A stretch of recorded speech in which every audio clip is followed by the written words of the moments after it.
is made. See, James gets his information from anti-Islamic sites, which he bear witness to. Is that all right? I check with the tafsir as well. Do you take your information from Wiki Islam? Yes, but also the Quran and tafsir. Do you believe Wiki Islam is an unbiased source? It's not an unbiased source. It is biased. It's because you guys have been indoctrinated. No. And you don't want to go against your parents. James. You don't want to. No. You don't want to leave your community. My parents.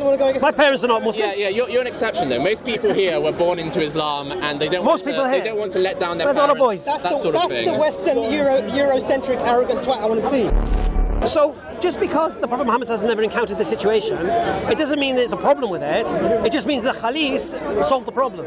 So the Caliphs had to fix the Quran. No. Yes. What have they changed? They're not fixing the Quran. One second. If they fixed the Quran, why didn't they change it? That's the question.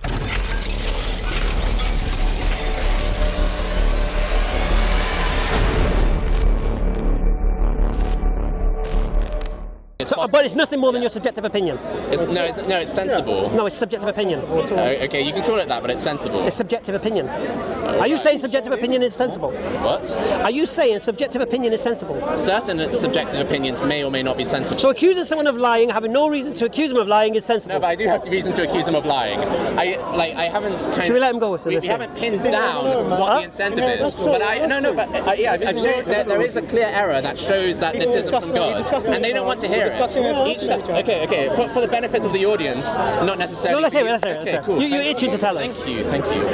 Okay, so it's Surah 4, Surah An-Nisa versus what are the ones that are about? What's the mistake you're making? Yeah, it's an inheritance. So this is a discussion that's been had with Adnan Rashid and Mohammed Hijab multiple times with the same gentleman. Oh, I see. This is his one-trick pony thing. No, there are other ones. Let's go to the even better. Have you spoken to Adnan? Okay, let's talk about James, have you spoken to Adnan Rashid about this matter? Yes. Have you spoken to Mohammed Hijab about this matter?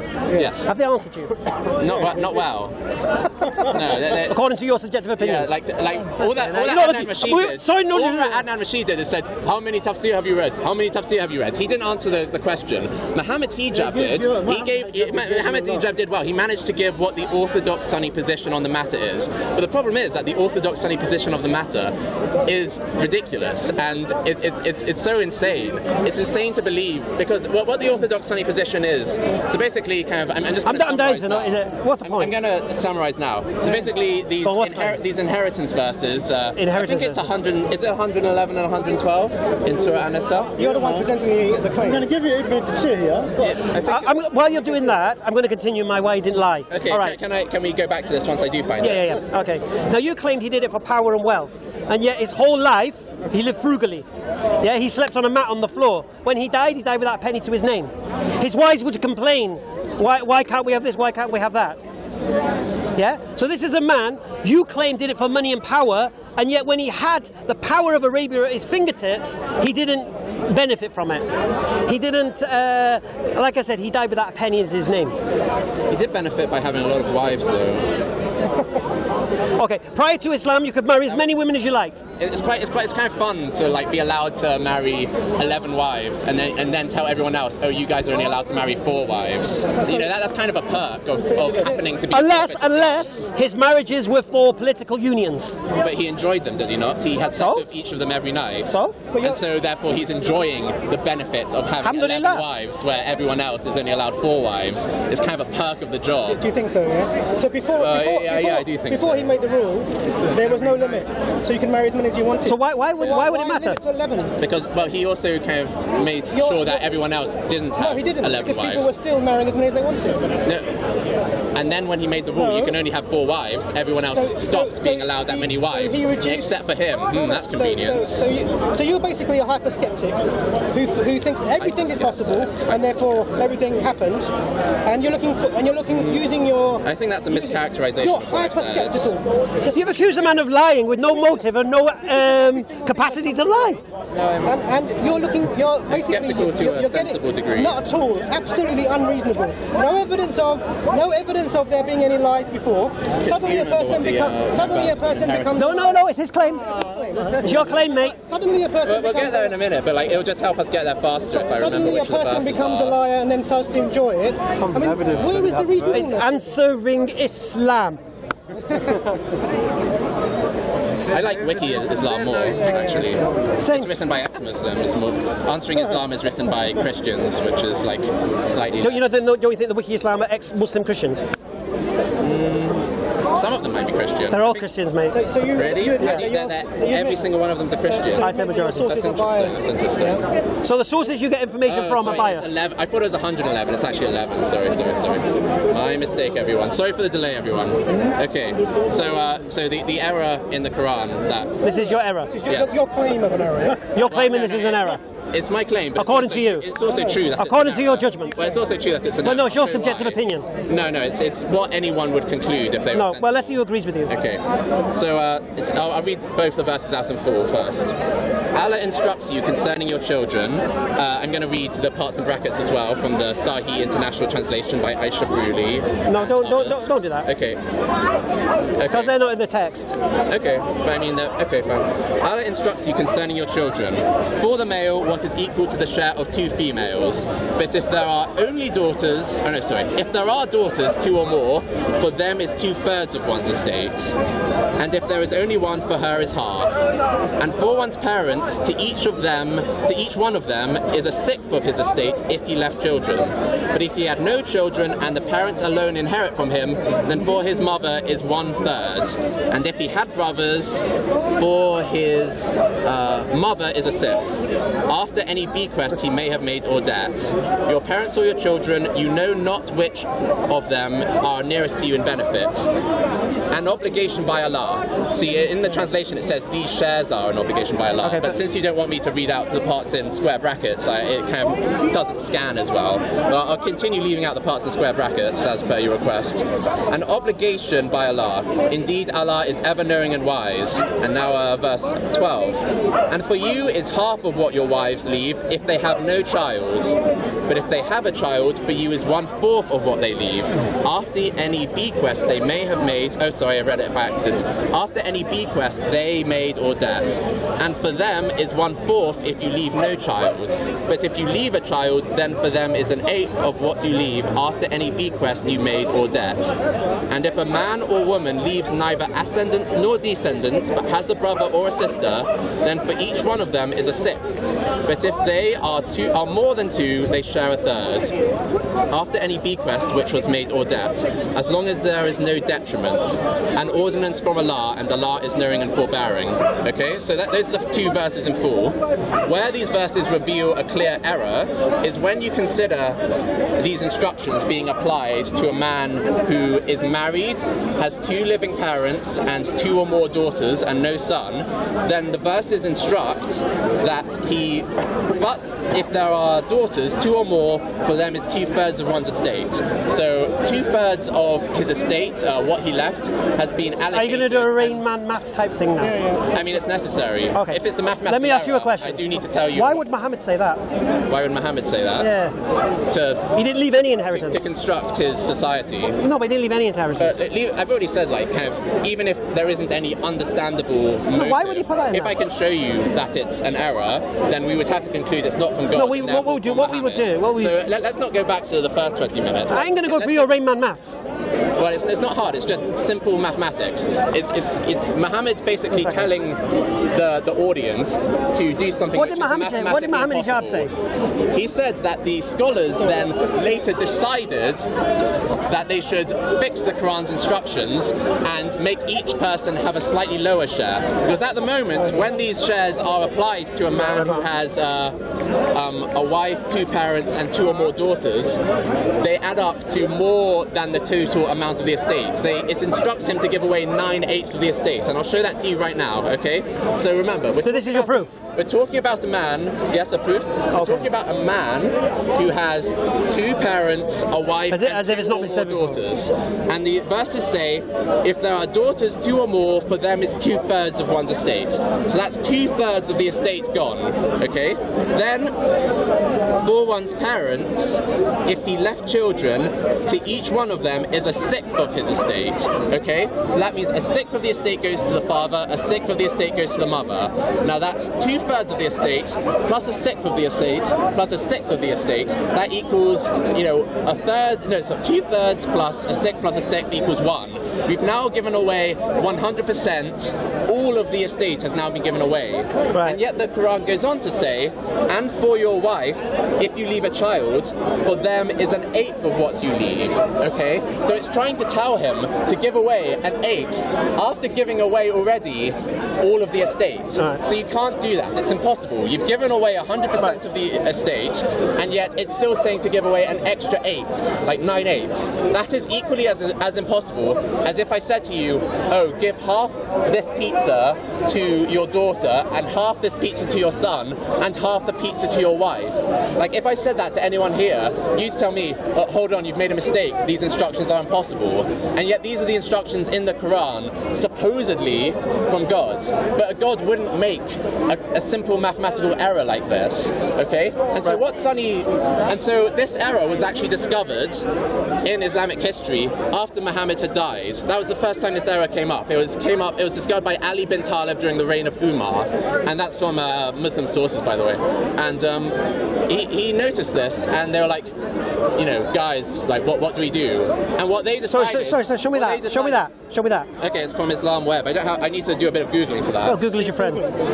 We're Googling, you Google. We don't mind. But I'm not misrepresenting the Sunni Orthodox position on this, All I right. promise you. No. But for the benefit of the camera, because this is long-winded, man, and like I said, I ain't doing the Rain Man thing. I mean, there's a more obvious one. Which But anyway. Let's clarify this. If you go on to Answering Christianity, Rebuttal to Ali Sina, Inheritance Who Taught Allah Maths, by Sami Zatari. If you go on there, you'll see the claim that James made. See, James gets his information from anti-Islamic sites, which he bear witness to. Is that all right? I checked with the tafsir as well. Do you take your information from Wiki Islam? Yes, but also the Quran and tafsir. Do you believe Wiki Islam is an unbiased source? It's not an unbiased source. It is biased. So it's against Islam? However, All right. I checked their claims against the actual facts. All right. Do you believe that Wiki Islam will ever twist hadith to suit themselves? Not really. All right. The biggest error. I'm telling you straight now, Wiki Islam, every single thing they have to say has been refuted. Not true, because they just quote what the hadiths say. Everything. They don't translate. Can I say it again to you? They just repeat the hadiths from James, Sunnah. I'm going to say a word to you again, yeah? Everything. Okay. I'll make it easy for you, right? And this is for everyone, if someone like James thinks he's an expert after going on Wiki Islam, comes with one of these nonsense claims, just type the claim and then write Answering Christianity, and it's refuted. But I promise you it's not refuted. It's refuted here. It's refuted here. No, it'll be an extremely flimsy answer. No, here's the problem you got, James. Okay. So You've got very, very, very bad judgment. No, I know. I've got unbiased. No, you have got very bad judgment. Any person who isn't indoctrinated from this from a young age would come to the same conclusion as me. No. It's because you guys have been indoctrinated. No. And you don't want to go against your parents. James. You don't want to. You don't want to leave your community. My parents. My parents are not Muslim. Yeah. You're an exception though. Most people here were born into Islam, and they don't. They don't want to let down their parents. All the boys. That's the Western Eurocentric arrogant twat I want to see. Because that's what you're being. You're saying that's a fair statement. You're saying that as a Western white guy who's hyperspectic, I can tell you why you've come to the conclusions you've come to. Because you're afraid of your mum and dad. That is it. That's what you're saying. It's part of that. That's one of the reasons. Let's respond to this. It's a common reason. No, it's not a common reason. Yes, it is. You're applying. How about we go to the? I mean, you wanted the source. I've got the source now. I'm going to talk about this in a second. Okay. But what you're doing is you're applying your own personal hyper-skepticism, and you're assuming. Can I finish my sentence? It would be reasonable to allow that. Sure. Otherwise, you're acting like an indoctrinated person because you've been talking for ages. It's reasonable. It's quite unreasonable to assume that other people only believe what they believe because they're afraid of their parents, which is essentially what you said. No, there's a spectrum of parents. Well, let me clarify. You didn't mention the spectrum. Okay. Hang on a second. I'm talking. Give me a second. You said that everything is possible. No. And that was one of your. Yes, you did. Even if you can't. Let me clarify that. No, not everything is possible. possible. But within history, I didn't interrupt you at all. I'm actually trying to make the point here. You've been talking for ages trying to say all these things. This is the basis. Okay, so I'll need some time to clarify your misrepresentation. Sure, so that's fine. You can do that. Okay. Now, you've given a scenario that you feel shows that this inheritance cannot be given out according to the rules that are given. You've spoken to other people about this who are much more knowledgeable than I am about this. Exactly, Adnan and Mohammed Ijab. And they've given you the standard way. So why are you still asking the question? I haven't finished it. Give me a second. I'm going to give another scenario to add to that. If that same person who you gave this scenario to also wanted to give a third of their wealth away, which they're allowed to do, they're allowed to give that to charity. Would the rest of his estate that remains, the 2/3, still be referred to as his estate? Depends. But like you're not answering the problem though. Because if he doesn't give away any sort of bequest to charity, then we still have the same problem. So we need to resolve the original problem. We can't resolve the original problem by adding new things to it because. Sorry. I'm making a very specific point that you're not getting. If the person wanted to give away a third of what they had before their estate is then distributed, would the shares being referred to for that wealth still refer to his wealth in the same way? Would it still be a third and a sixth and an eighth as referred to? Well, it would probably, I'd have to look into it, but it would probably be covered under after any bequest you may have made or debt, right? So that's what you're referring to. So you still have the same problem if you give away that. What does that tell you? What does that tell you about when the reference is made to shares and portions? What does it tell you about? I don't see any way that it helps resolve the problem. Okay, I'm not asking that question. Okay. I'm going to tell you how it resolves the problem to my best of my ability. I'm asking you that if a person gives away a third of their wealth and then their wealth is distributed as you say there, what happens to that third and that? So if they had 100% of their wealth and they didn't bequeath the third away, that third or that eighth or that sixth would refer to that full amount, right? Sorry? That third or that eighth or that sixth would refer to that full amount. Yes. If they gave away a third of their wealth to start with, which they're allowed to do, yes, that third and that eighth and that sixth would refer to what? It would refer to what remains. What remains. Okay. So what you... But the other verses don't work that way. No. That's not the Sunni understanding. You're misrepresenting the orthodox Sunni understanding. You can tell me what that is, because you seem to know more about the Sunni orthodox position than me as a Muslim does. That's fair enough. But what I want you to do is deal with the point I'm making, right? So the claim that you're making is the shares are a set amount to the total. That's what the claim that you're making, isn't it? Yeah. Because you're saying this is an absolute. Oh, I get your point. And not a relative amount. That's the difference.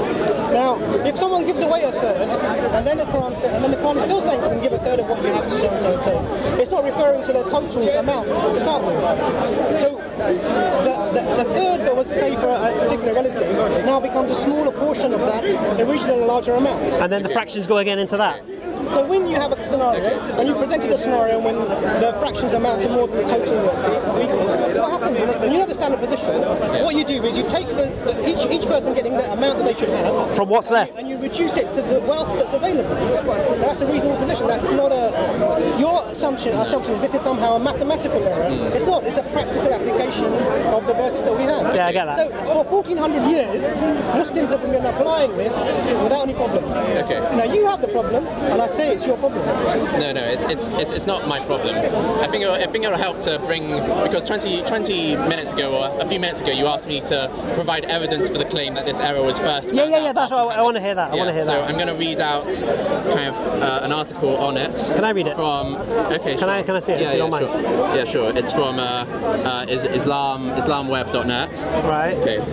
And it's on the shares of all in inheritance.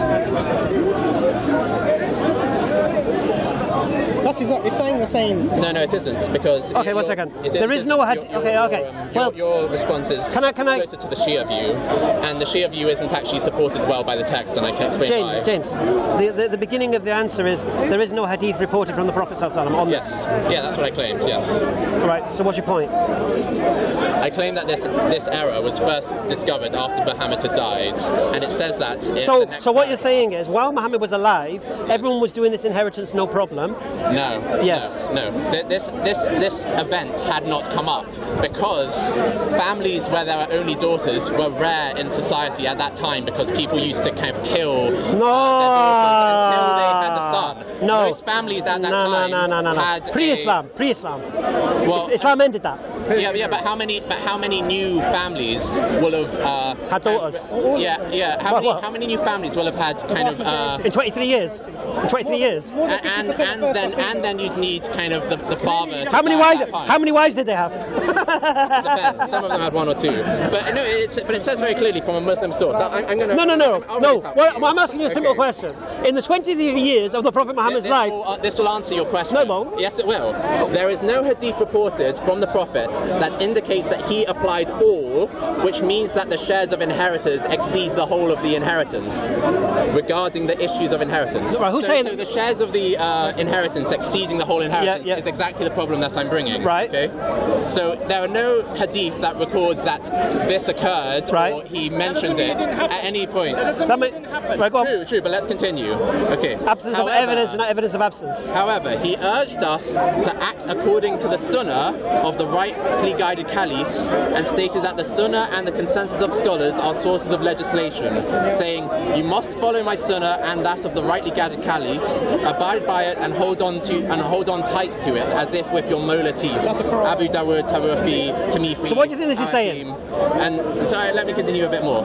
He said, Allah will not cause my ummah Allah will not cause my ummah to agree on misguidance, and the hand of Allah is with the Jama'ah, the group which follows the Quran and authentic Sunnah, and whoever deviates from that will be in hell. And it gives another verse saying the same thing, or another hadith saying the same thing. But let's. What do you think it's telling you? What do you think that's telling you? This is important history. No, but James, I can hear it. But what do you think it's saying to you?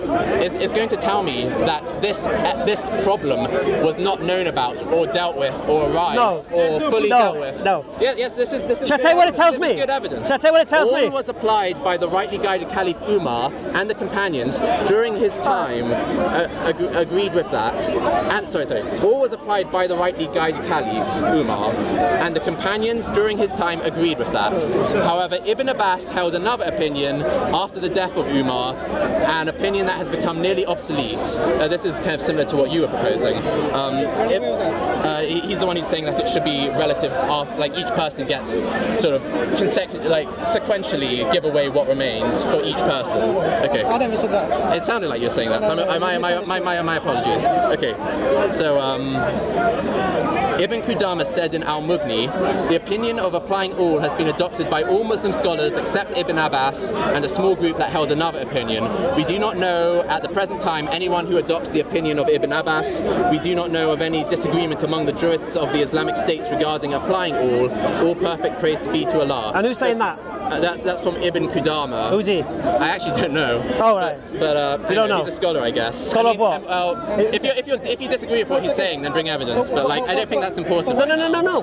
For me, all that's saying, from my perspective, is we believe Muhammad sallallahu alaihi wasallam is the walking Qur'an. I might be wrong about this understanding, and that when the Quran says something, Muhammad sallallahu alaihi wasallam would elaborate on certain things like salah and fasting and things like that.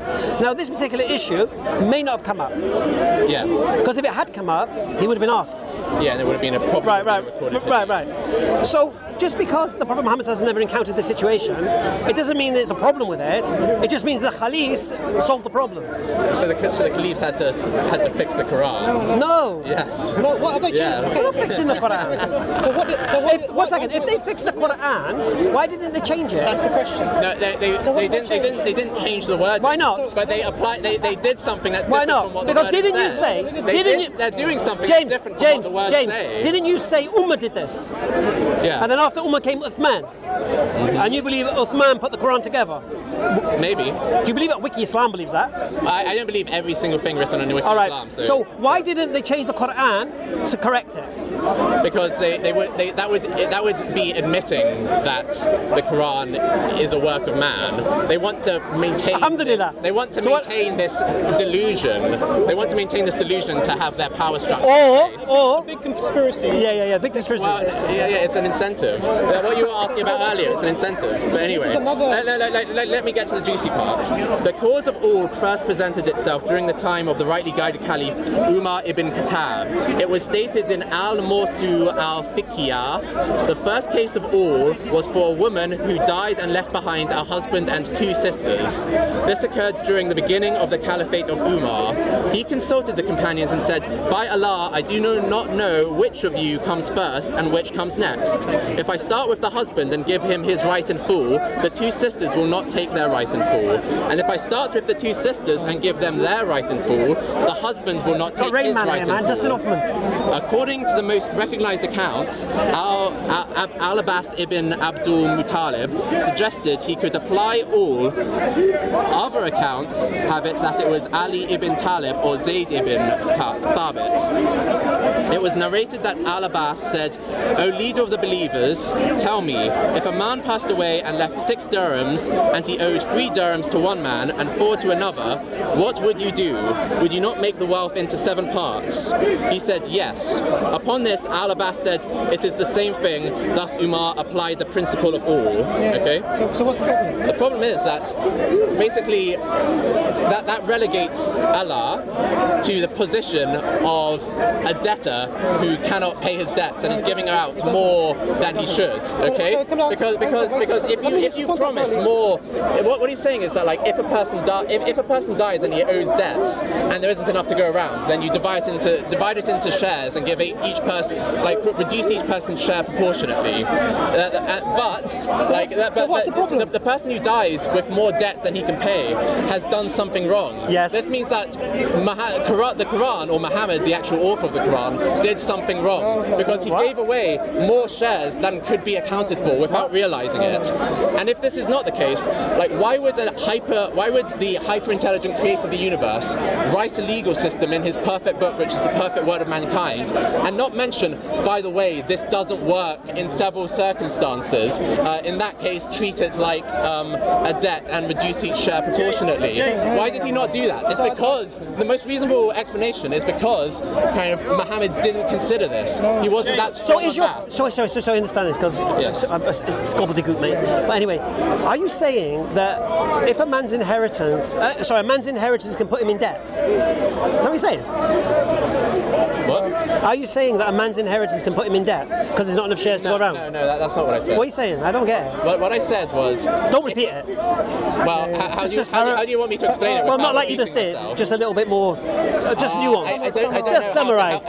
Okay, summarise. I'm saying that they're using the reasoning of a person who has died with too much debt than their existing assets can pay. Right, so if the man's got debt, what's your point? Okay, so they're saying that...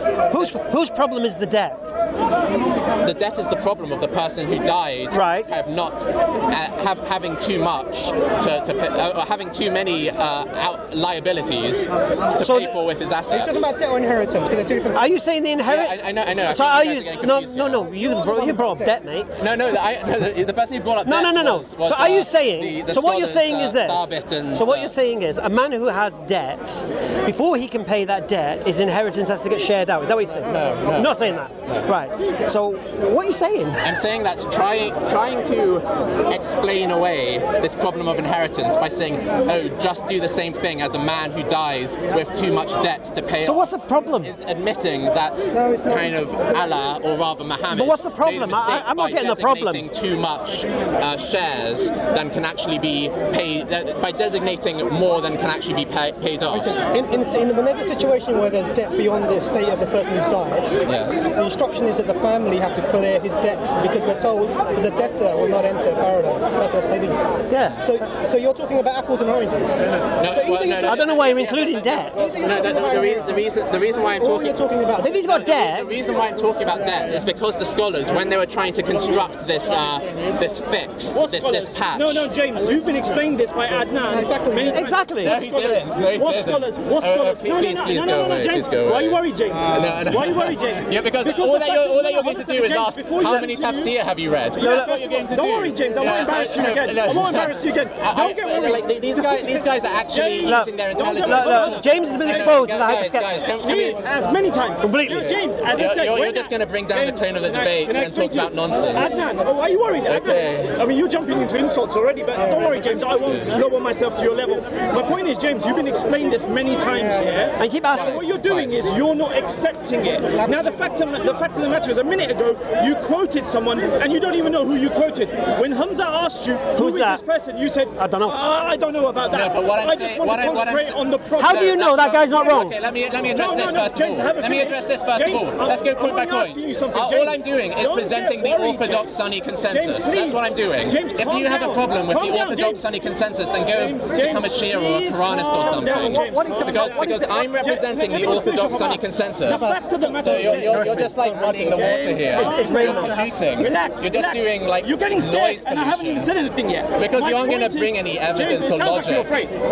No, okay, prove me wrong, please. Bring some logic. What we've established, right? Bring some logic that actually relates to all inheritance. Muhammad Sallallahu had no motive to lie. How many he had no motive to lie, and he had no capacity to carry out the lie. First of all, but because of this, he lied. Don't do that. Please don't bring things don't put words in my mouth. I hope you prove me wrong. So my point is, James, you said the scholars had to work this out. What scholars? I'll read this out again then. Oh, no. Please, James. Don't do that. Don't do that. You want to know the scholars? You don't even know who that was, James. So you just want to know the scholars? James. This is from Islam Web, and it relates the sound position of the Sunni Orthodox schools. Sunni. I'm going to call it Sunni. Oh, I don't care. You can cry about it if you want. I don't care. You're just being kind of annoying. No, you aren't talking about the actual logic. All you're trying to do is cast doubt on my credibility. One second. Just use logic, please. Use logic, please. This all I'll ask you, Hamza, because he seems to be trembling at my question. Listen, the fact of the matter is, all I'm asking is, he said these scholars exactly work it out. I'm just asking what scholars. What he's going to quote now is people who have looked at the tafsir. Yeah. People done the tafsir. That's not the scholars who came up with Mimbarina, as you state. Yeah. Who came up with it? Was it just scholars or was it Sahaba? Yeah. Of course they'd be Sahaba as well. Who the Sahaba? I never denied that they were Sahaba. Down, is this your big point? You said scholars. No. Is this your big point? I'll just clarify. Scholars weren't there to witness Prophet Muhammad sallallahu alaihi wasallam. However, the Sahaba were there to witness Prophet Muhammad sallallahu alaihi wasallam. And that's the main point. I never said that they could have seen that. James is afraid of that. James, to this point, James, I never said that they weren't Sahaba, so your point is invalid. That doesn't mean that they're not Sahaba. Mention names. I just did, but then and you told me, oh, please don't torture us, please don't repeat yourself. Now you want me to repeat myself again. Do you want me to repeat myself? One second. At this point, I'm going to end it. James, been a pleasure. Do you really want to run away before we've got to the bottom of the issue? Run from. We've got to the bottom of the issue. You haven't. I know. He doesn't even know who he's stating. All right. Okay. That was James. What the scholars have done, they've fixed the Quran and tried to come up with an alternate explanation. They tried to patch it. It's like Come over here. Oh, well done. Out with the frying pan. All right. Okay, that was a long discussion. It started with Paul. It moved on to the Fonz, and we were talking about why we believe what we believe. They tried to challenge the Qur'an, and what is Christianity true? Is the Quran true? Then he tried to say, he's bringing historians to say, oh, Jesus died, therefore the Quran's wrong, because historians apparently are the authority. But then he accepted they weren't the authority. Now here's the thing, and I explained it to him, and I don't know if he got it. If the people of the time, the Quran is saying what? The people thought Jesus died. So if the people think Jesus died, what are they going to be saying? Jesus died. What are the historians going to be reporting? Jesus died. They were saying Jesus died. So even if you bring me 20 historians saying the people in the time of Jesus believed he died, I would say, well, that's what the Quran says. They believed he died.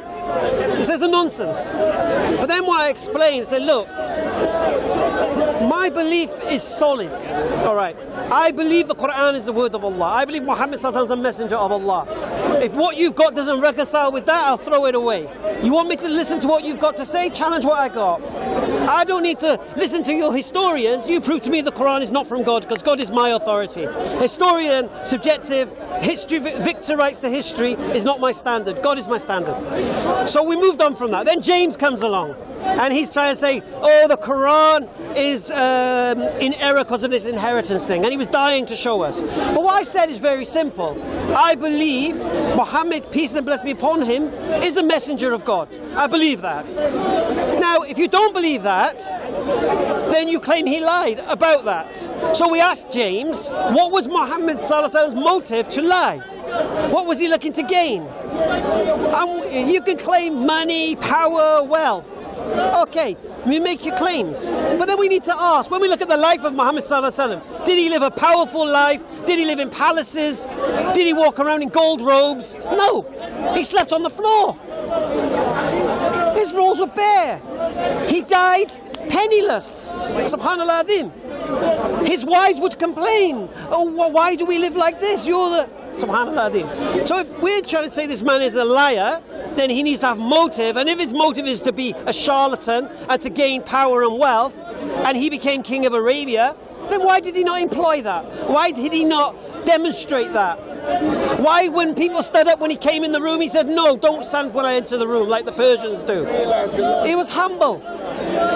So when we look at this, you're trying to give me reasons he lied. You can't give me one reason why he lied. And then I asked James, how did he lie? How did he come up with this Qur'an? How did this illiterate man in the desert 1400 years ago reveal this book for 23 years? How could he follow through with the lie?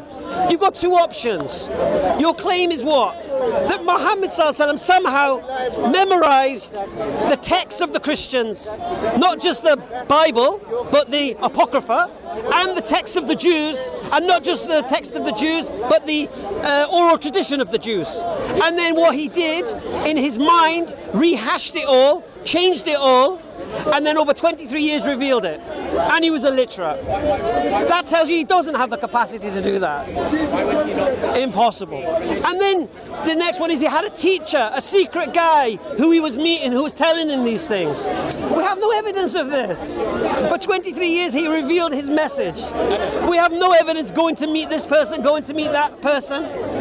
His enemies never made this claim about him. They never said he's getting it from here and he's getting it from there. This is a new claim. So what we demonstrated with James was, one, Muhammad sallallahu alaihi wasallam didn't have the motive to lie, nor the capacity to. And then he went to this Rain Man, mathematics, inheritance, whatever, which I will look at, and inshallah we'll put a link refuting this nonsense. Because he said it doesn't matter that he had no motive to lie, and it doesn't matter he didn't have the capacity to follow through with the lie, but this is wrong in the Quran, so that means it wasn't from God. Subhanallah. Anyhow, we'll put the link up inshallah, and you decide for yourselves. Assalamu alaikum.